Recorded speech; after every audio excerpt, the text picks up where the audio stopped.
क्या आपको पता है कि द्वितीय विश्व युद्ध के दौरान जब अमेरिकी वायुसेना के बमवर्षक विमान अपने मिशन से लौटते थे तो उन पर गोलियों के अनगिनत निशान होते थे। हाँ, वो जो बहुत ही मशहूर केस स्टडी है। बिल्कुल। तो सेना के जनरलों ने जब इन विमानों को देखा तो उन्होंने एक बहुत ही स्वाभाविक फैसला लिया।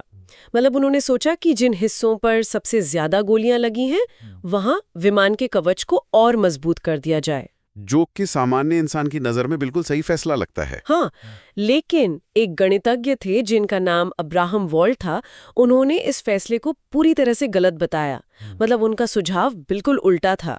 उन्होंने कहा कि कवच उन हिस्सों पर लगाओ जहां एक भी गोली का निशान नहीं है। और जनरलों के लिए सुझाव मतलब बहुत अजीब था। हाँ, लेकिन वॉल्ट की सोच सांख्यिकीय विश्लेषण के एक बहुत गहरे सिद्धांत पर आधारित थी। वो सर्वाइवरशिप बायस वाला सिद्धांत ना। बिल्कुल।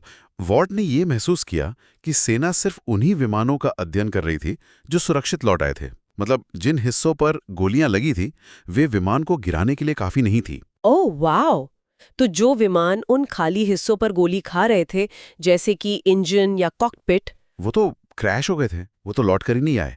जो लौट कर आए वे केवल ये साबित कर रहे थे कि गोलियों वाले हिस्सों में नुकसान सहने की क्षमता है। इसे ही हम सर्वाइवरशिप बायस कहते हैं। तो सांख्यिकी की इसी ताकत को आज हम इस विस्तृत चर्चा में डिकोड करने वाले हैं। हमारा मुख्य उद्देश्य ये समझना है कि वैज्ञानिक अनुसंधान में कच्चे डेटा को, मतलब जो रॉ डेटा होता है, उसे ठोस ज्ञान में कैसे बदला जाता है। और ये बहुत जरूरी भी है क्योंकि अक्सर लोगों को लगता है कि सांख्यिकीय विश्लेषण सिर्फ गणित है। दुनिया को देखने के नजरिए को पूरी तरह से बदल सकता है। मतलब ये बिखरे हुए आंकड़ों के भीतर छिपी हुई असली कहानी को बाहर लाने का एक व्यवस्थित तरीका है। सही कहा आपने। गणितीय सूत्र तो केवल एक टूल हैं। सांख्यिकी विश्लेषण दरअसल किसी भी वैज्ञानिक अनुसंधान की रीढ़ है। जब हमारे पास लाखों लोगों का डेटा होता है तो इंसानी दिमाग उस पैमाने पर पैटर्न नहीं देख सकता है। क्योंकि हम अपनी कहानियों और पूर्वाग्रहों से घिरे होते हैं, है ना? एकदम सही। सांख्यिकी हमें उन व्यक्तिगत रायों से निकालकर तथ्यों की दुनिया में ले जाती है, कि जटिल डेटा को सरल बनाती है और हमें घटनाओं का निष्पक्ष विश्लेषण करने की क्षमता देती है।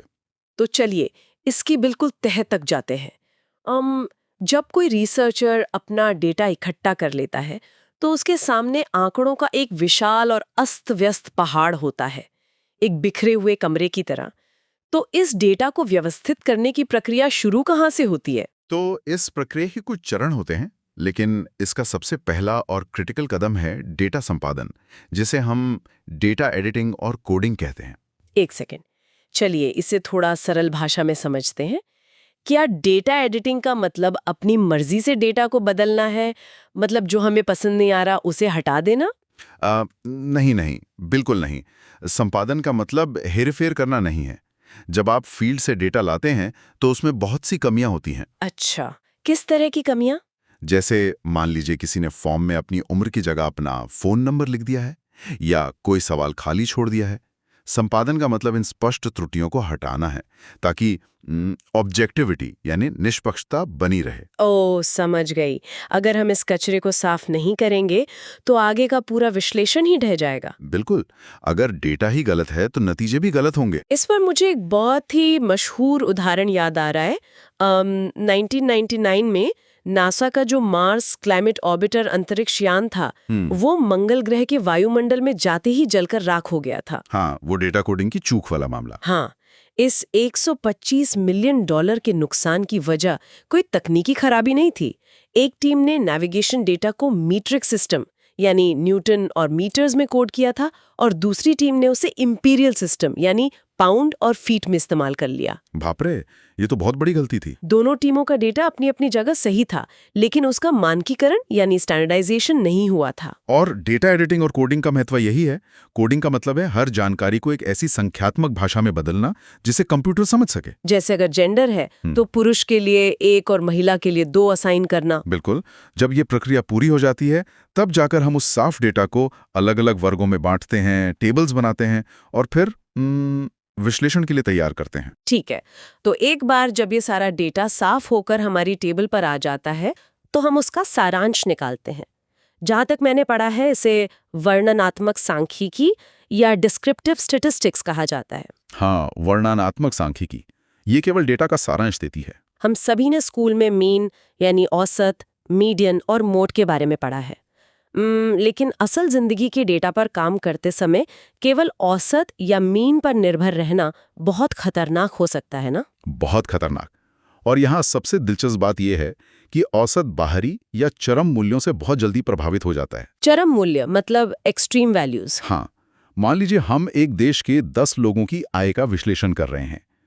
उनमें से 9 लोग महीने का 10,000 रुपये कमाते हैं, लेकिन जो 10वां व्यक्ति है वो महीने का 10 करोड़ रुपए कमाता है। ओ, तो अगर हम इसका मीन या औसत निकालेंगे तो ऐसा लगेगा जैसे उस देश का हर व्यक्ति लखपति है। बिल्कुल, डेटा हमें गुमराह कर देगा। वो 1 अरबपति पूरे देश की गरीबी को गणितीय रूप से छिपा देगा। ये तो सच में खतरनाक है। तो ऐसे में क्या किया जाता है? ऐसे मामलों में जहां डेटा एक तरफा झुका हुआ हो, वहां मीडियन का इस्तेमाल किया जाता है। मीडियन हमें डेटा के बिल्कुल बीचों बीच खड़ा कर देता है। अच्छा, ताकि एक्सट्रीम नंबर्स का असर ना पड़े। हाँ, जिससे हमें एक अधिक यथार्थवादी तस्वीर मिलती है। और कैटेगोरिकल डेटा के लिए मोड का उपयोग होता है, जो सबसे ज्यादा बार आने वाला मूल्य बताता है। लेकिन वर्णनात्मक सांख्यिकी केवल यहीं खत्म नहीं होती। इसमें और क्या आता है? इसमें सबसे महत्वपूर्ण टूल है स्टैंडर्ड डिविएशन या मानक विचलन, जो ये मापता है कि डेटा अपने औसत से कितना दूर फैला हुआ है, उसकी कंसिस्टेंसी कैसी है। इसे शेयर बाजार या म्यूचुअल फंड के उदाहरण से बहुत आसानी से समझा जा सकता है। मैं सोच रही थी, मान लीजिए 2 म्यूचुअल फंड हैं, फंड ए और फंड बी। ठीक है। दोनों का पिछले 10 साल का औसत रिटर्न 10% है। कागजों पर तो दोनों एकदम एक जैसे लगते हैं, लेकिन फंड ए किसी साल 30% का मुनाफा देता है और किसी साल 20% का नुकसान। बहुत ज्यादा उतार चढ़ाव है उसमें। हाँ, जबकि फंड बी हर साल लगातार 8 से 12% के बीच रिटर्न देता है। दोनों का मीन तो 10 है, लेकिन फंड ए का स्टैंडर्ड डेविएशन बहुत ज्यादा है, मतलब उसमें जोखिम और अस्थिरता कहीं अधिक है। बिल्कुल सही उदाहरण दिया आपने। स्टैंडर्ड डेविएशन यही निरंतरता दिखाता है, लेकिन यहाँ एक सीमा आ जाती है। कैसी सीमा? वर्णनात्मक सांख्यिकी, चाहे वो मीन हो या स्टैंडर्ड डेविएशन, केवल उसी डेटा की बात करती है जो हमारे सामने है। ये एक सीमित दायरे का सारांश है। लेकिन अगर एक देश की सरकार को नई शिक्षा नीति बनानी हो, तो वो केवल कुछ हजार छात्रों के डेटा का सारांश देखकर पूरे देश पर उसे लागू नहीं कर सकती। हाँ, इसके लिए तो उन्हें पूरे देश का डेटा चाहिए होगा। या फिर सांख्यिकी का दूसरा हिस्सा, यानी वर्णनात्मक सांख्यिकी, कक्षा की एक तस्वीर लेने जैसा है, जबकि निष्कर्षात्मक सांख्यिकी या इन्फरेंशियल स्टैटिस्टिक्स उस तस्वीर को देखकर ये भविष्यवाणी करने जैसा है कि पूरे स्कूल के छात्र कैसा व्यवहार करेंगे। बहुत खूब। इन्फरेंशियल स्टैटिस्टिक्स यही करता है। ये एक छोटे से सैंपल के आधार पर पूरी आबादी या पॉपुलेशन के बारे में निष्कर्ष निकालने की प्रक्रिया है। जैसे चुनाव के समय ओपिनियन पोल में होता है। देश में करोड़ों वोटर होते हैं, लेकिन एजेंसियां सिर्फ कुछ हजार लोगों से बात करके पूरे देश के मूड की भविष्यवाणी कर देती हैं। बिल्कुल, और ये भविष्यवाणी तभी सटीक होती है जब वो सैंपल वैज्ञानिक रूप से चुना गया हो। हम सिर्फ एक शहर के चौराहे पर खड़े होकर 10,000 लोगों से उनकी राय नहीं पूछ सकते।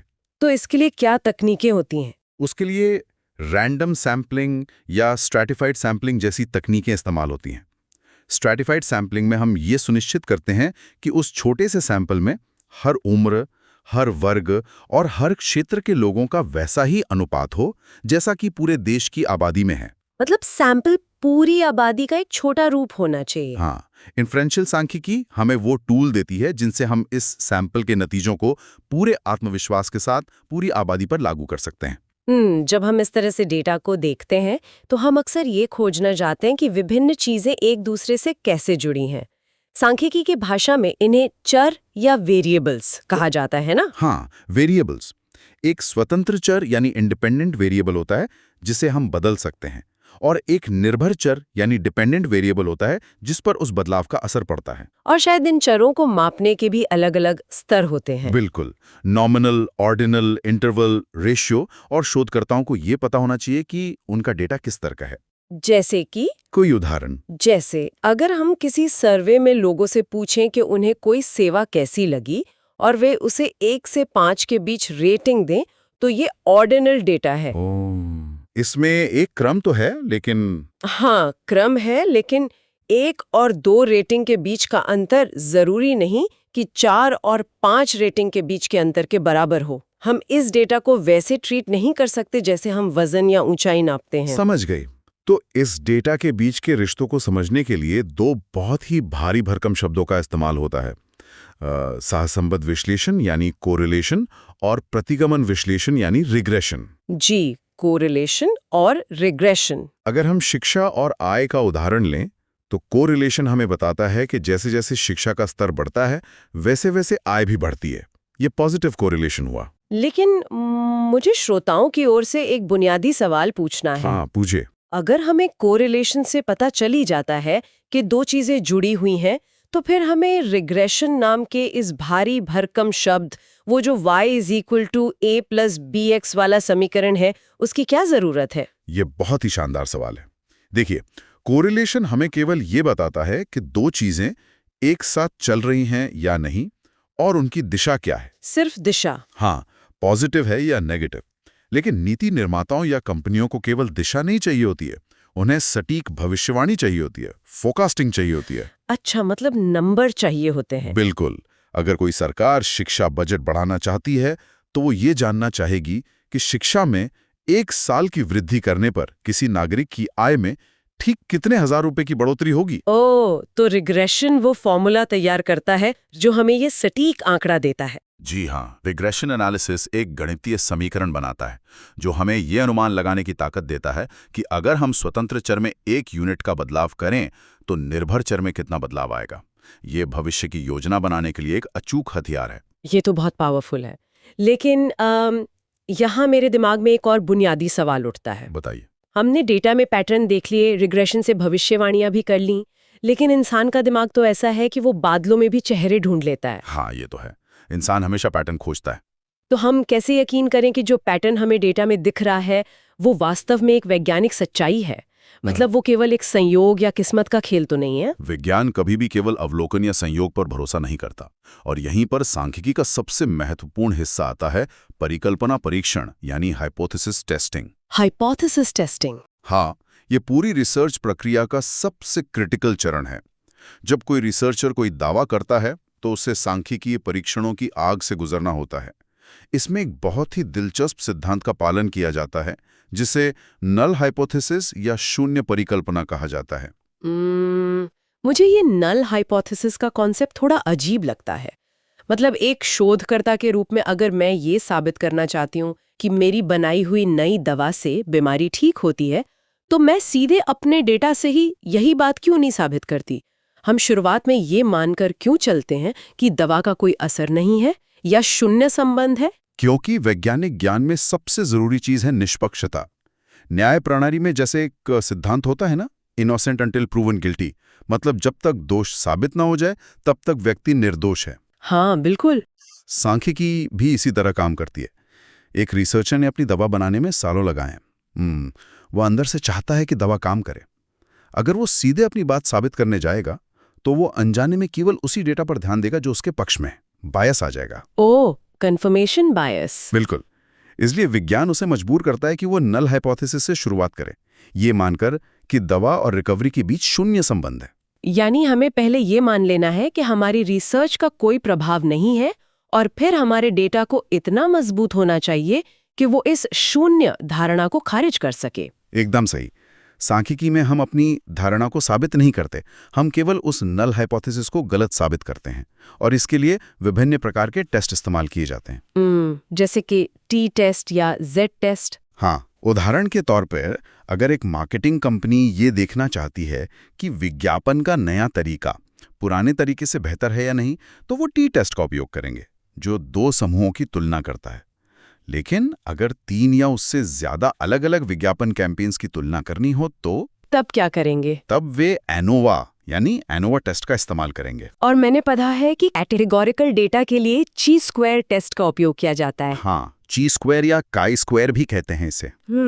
जैसे अगर हमें ये देखना हो कि क्या जेंडर और किसी विशेष राजनीतिक पार्टी को वोट देने के बीच कोई संबंध है, तो हम लोगों को मेल, फीमेल और पार्टी ए, पार्टी बी की कैटेगरी में बांटते हैं और ये टेस्ट हमें बताता है कि उनके वोटिंग पैटर्न में जो अंतर दिख रहा है वो असल में कोई बड़ा रुझान है या केवल उस दिन के सर्वे का एक सामान्य उतार चढ़ाव। में गरीबी के कारण अपराध दर बढ़ रही है तो वो केवल एक अनुमान नहीं होता, उसके पीछे इन्हीं सांख्यिकीय परीक्षणों के ठोस गणितीय प्रमाण होते हैं जो साबित करते हैं कि ये संबंध संयोग नहीं है।